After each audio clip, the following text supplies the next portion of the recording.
নিদারুণ এক অভিনয় ছাড়া কিছুই নয় আমার হাসি। তবুই অভিনয়ের হাসি হাসতে চাই। হাসাটা প্রয়োজন এই সমাজে বাঁচার জন্য। এই জীবনে নিজের বলতে আর কিছুই নেই। প্রতীক্ষা শুধু সবকিছু হারানোর। সব হারাবো বলেই তো জন্মেছিলাম এই রঙিন পৃথিবীতে। তবে ভুলে গিয়েছিলাম এই কথাটা অনেক দিন। ভুলে গিয়েছিলাম হারিয়েছি শৈশব, হারিয়েছি কৈশোর, হারিয়েছি হাজারো মানুষ, মানুষের সঙ্গ। হারিয়েছি বাবার করা শাসন, চোখের জল মোছার জন্য মায়ের আঁচল। এক রমণীকে ভালোবাসলাম, তাকেও হারালাম। এখন সব হারিয়ে যেন অনর্থক ভালো আছি, বেঁচে আছি। কি নিদারুণ ভালো থাকার অভিনয় করছি।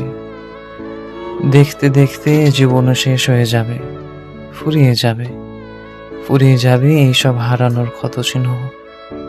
তবে হ্যাঁ, সবকিছু হারিয়ে গেলেও আমার জীবন থেকে দুঃখ এখনো হারায়নি। দুঃখই মূলত আমার সঙ্গে আছে। এখন তো ভালোবাসার মতো কাউকে না পেয়ে স্বাদ জাগিয়ে দুঃখকেই বলে দেই ভালোবাসি। এখন তো ভালোবাসার মতো কাউকে না পেয়ে স্বাদ জাগিয়ে দুঃখকেই বলে দেই ভালোবাসি।